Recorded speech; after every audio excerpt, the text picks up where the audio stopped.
Yo guys, FishNestGen here, back with more Call of Duty Warzone content. In today's video, I'll provide you some high kill Rebirth Island ranked gameplay, providing a decent level of electric gameplay, combining pace, gun skill, and even IQ to go on back-to-back win streaks, clutching up some wins in this gameplay and getting as many high kill games as possible, also whilst grinding my overall season rank, which is of course what I'm trying to do. I'm trying to get back to that iridescent level, and in this gameplay, I land at control and the industry areas using the LC10, and end up getting pretty high kill games here with 10k plus damage and some nice little clutches at the end of the game. So with a cherry on top. So on that note, let's get right into it. So I guess first things first, I talked about this in the last video of Warzone Ranked, but I just wanted to ask you guys again on what do you guys think of the current state of Warzone? Do you guys like it? Is the meta fun? Is the game becoming stale? I'm seeing a lot of mixed reviews online. I personally think it's good and where it's at currently. I don't think it's that big a deal with everything else that everyone's moaning about. I'm seeing a lot less snipers than before in terms of meta, which is massively what I prefer because you can actually push teams out and be aggressive as teams just aren't all camping and statically not moving, which is something I really like and as you see a lot in this gameplay.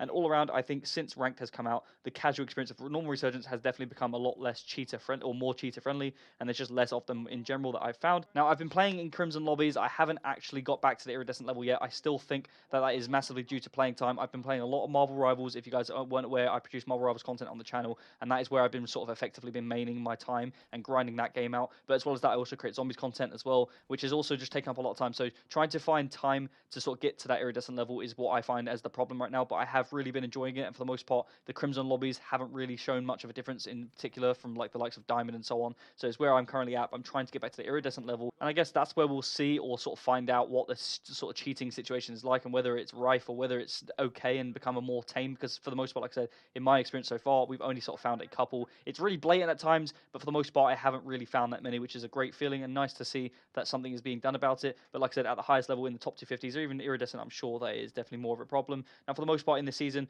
I've basically been using the LC10 still as at most people, and in this gameplay you'll see me using the Grau, a real fun combo that just works for me as it complements my aggressive playstyle really well, rewarding for good shots and of course fast pace. I've actually created a couple loadout guides for anyone interested, which will be linked in the description below, for various different guns that have been meta in the past month or so and in this new season. Hopefully the gameplay in this sort of video speaks for itself. Like I'm fully aware I'm not at my best by any means in this gameplay with me playing Rivals, Minecraft, Zombies and so on. As I've said, these are all other games that I make content for and are on the channel in case you guys are interested and weren't already aware. But I'm fully aware that this gameplay in this video is not polished by any means and not the best version of myself. Like if anyone's sitting there thinking, well, this guy's not iridescent or whatever, then yeah, clearly right now maybe I might not be, but I've definitely been at that level before and I'm sure I can get straight back to my best version, but could definitely be a better version of myself because I've been at the highest level before in COD. I've been there many times, but more importantly, I've done it legit. Like I've seen a lot of content of other players playing at the higher level and you can clearly tell that they're cheating using Kronos or even just on PC and cheating. Like when you play COD for as long as I have, I've been playing since 2005. I've playing COD, I even played sort of COD 2 and COD 3 because like I said in previous videos, my old man used to play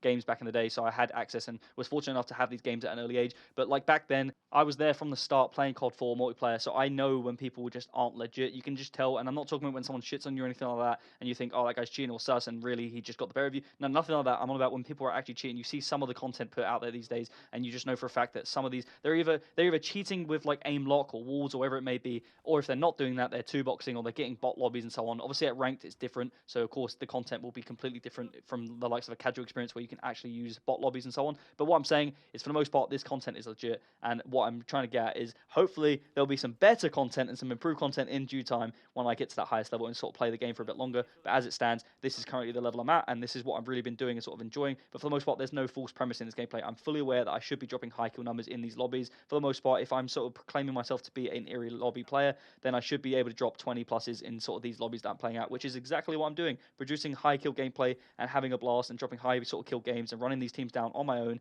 in Crimson sort of high diamond lobbies. And with me and my friends, we usually land at control for the absolute chaos. It's so much fun, but for the most part, if you guys know what you're doing, it can be really stressful at times. And then typically we then, if it does become like that, we would switch and go to maybe some sort of safer areas like bio and industry and chemical, all of which are mixed landing areas. Often you'll find that they can be crazy and chaotic as well. Of course, always fun, but for the most part, you'll find that there's a more of a safety factor there. Sometimes safe and sometimes basically chaos, but really for the most part, the majority of the map works. You can pretty much land anywhere. You just got to read the zone and know what you're doing in each individual area. You just need to know exactly what you're doing, what's best to land. And I also did make some separate videos on the channel, which are linked in the description as well for anyone newer watching this video or returning players to the game which haven't played for a long time, which explains which areas of the map are best to land, whether you are after a safe spot or a hot spot. The videos summarize all of those things, so go check them out if you guys are interested or want to know other things about the map in general on Rebirth Island. I appreciate it's been out around for some time now, so most people will already be aware, there. But in case you guys are new or returning and haven't played in a while, that should help you out. I think as you guys climb the rank and you start to realize you can't put pressure on teams at the same pace anymore like you can in sort of earlier ranks, as I said, once the sort of competition steps up their level, unless you guys want to risk losing your game, as I've climbed up the ranks, the games have definitely become a lot slower and less kills are available, etc. So high kill rank games are definitely far harder to get at the Crimson and above lobbies. But overall, I'm still enjoying ranked very much. I haven't really come across too many cheers, as I've said. And in summary, I think the season has been pretty fun so far. Ranked has been successful for me so far. The meta is currently really nice and balanced in my opinion, and I'll continue to farm as many high kill content games as I can to share with you guys, as well as any upcoming videos on meta loadouts. Of course, zombies content as well for Black Ops 6 map with the newly added Janus Towers and more so stay tuned in case you guys are interested and want to see them. If you guys have enjoyed the video, as always, don't forget to like and subscribe, as it massively helps me out. And if you have any suggestions on upcoming videos that you want to see here on the channel, let me know down below in the comments and I'll get right back to you. I'm Visionist Gen. I hope you enjoyed the video and I'll see you in the next one.